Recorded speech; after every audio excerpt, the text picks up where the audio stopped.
다들 안녕하세요. 프로토 91회차 토신 정보방 환급 인증합니다. 당첨금은 세후 금액인 거 알고 계시죠? 다들 아시겠지만 한 경기 취소되어 당첨금이 반토막 났지만 그래도 당첨 모두 축하드리며 오늘 경기도 분석 시작해보겠습니다. 금일 첫 번째 경기 올랜도 대 뉴욕 닉스 분석 시작해보겠습니다.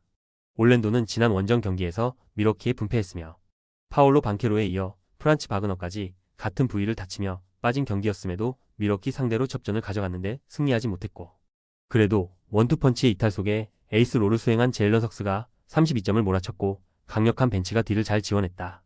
뉴욕은 홈에서 열린 컵대회 8강 일정에서 애틀랜타에 역전패했으며 뉴욕 팬들이 인디애나의 할리버튼과 더불어 가장 싫어하는 트레이 영을 막아내지 못한 것이 패인이었다.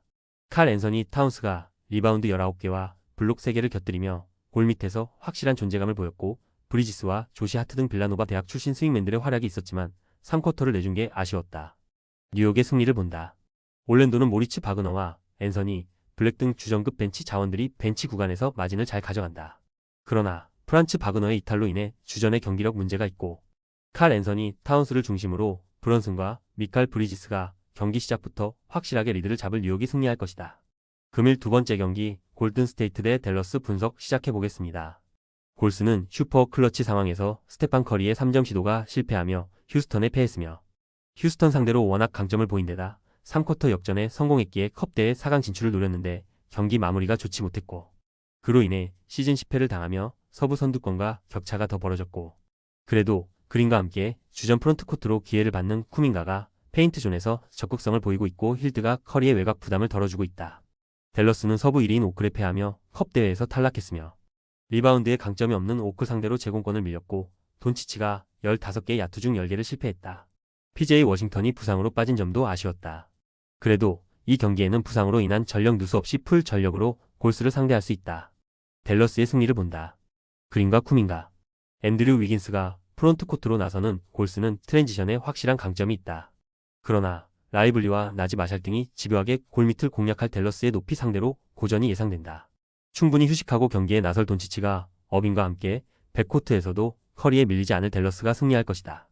금일 세 번째 경기 인디애나 대 뉴올리언즈 분석 시작해보겠습니다. 인디애나는 지난 토요일 원정 경기에서 필라델피아를 완파했으며 올스타 가드인 타이리스 할리버튼이 맥시와의 자존심 대결을 압도했는데 32점 11어시스트로 팀 득점의 절반 정도를 만들었고, 시아캄과 오비 토핀 등 포워드 자원들의 지원도 좋았고, 시즌 내내 기대에 못 미치는 성적에 그쳐있지만 난적을 잡았기에 이제 홈에서 연승으로 반등에 도전한다.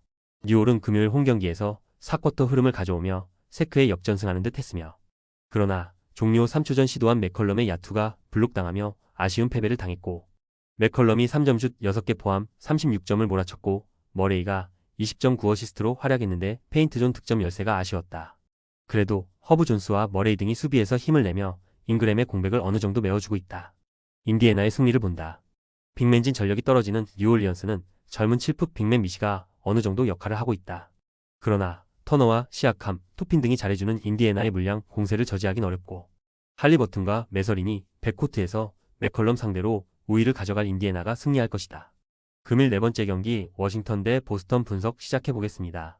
워싱턴은 리그 선두인 클블 원정에서 좋은 경기를 했지만 승리를 가져가지 못했으며, 쿨리발리와 샴파니 등이 선발로 나서 수비에 치중하며 클블의 야투 성공률을 크게 떨어뜨렸지만 리그 1위 팀의 클러치 공방을 견디긴 어려웠고, 벤치 득점이 적었던 것도 아쉬웠다. 그래도 조던 풀과 쿨리발리 등 백코트 경쟁력은 나쁘지 않았다.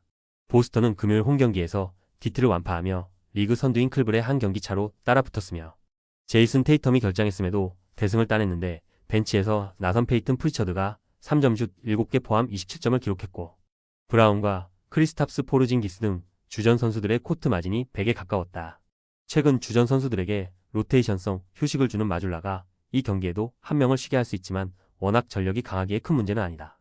보스턴의 승리를 본다.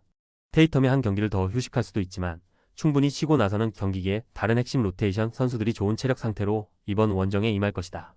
발렌슈나스 트레이드설이 있기에 부상을 방지하고자 발렌슈나스의 플레잉 타임을 줄인 워싱턴으로서는 홈이지만 어려운 경기가 예상된다. 화이트와 프리차드, 제일런 브라운이 주전 구간을 압도할 보스턴이 승리할 것이다. 금일 다섯 번째 경기 샌안토니오 대 미네소타 분석 시작해보겠습니다.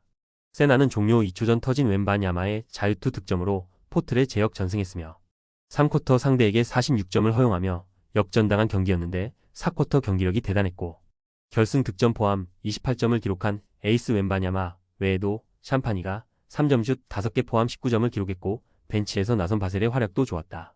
이제 미네소타 상대로 홈에서 연승 도전에 나선다. 미네소타는 지난 토요일 경기에서 레이커스를 제압했으며 르브론이 빠진 레이커스였기에 주전 구간에 확실한 우위를 잡았고 큰 위기에 빠지지 않았고 에드워즈가 부상을 당했지만 다시 돌아와 팀 내 최다인 23점을 기록했고 맥다니 에스가 수비 리바운드 8개와 5개의 스틸로 수비를 확실하게 책임졌다.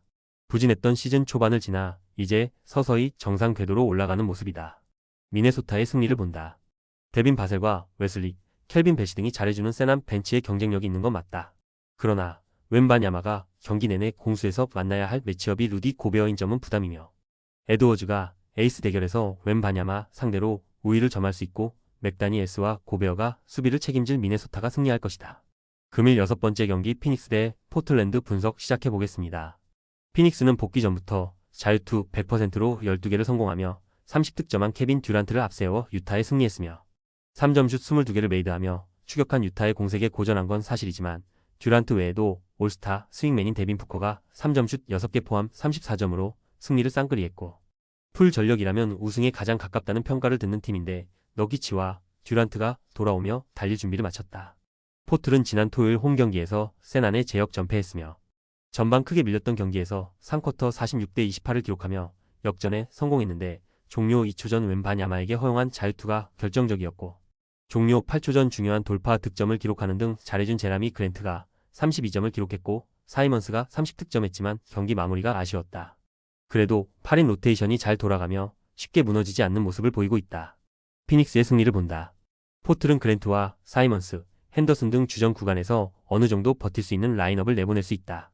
그러나 듀란트와 데빈 부커, 너기치가 나설 피닉스 상대로는 주전 구간이 경기 내내 접전을 이어갈 수 없고 강력한 베스트 라인업을 앞세워 피닉스가 연승할 것이다.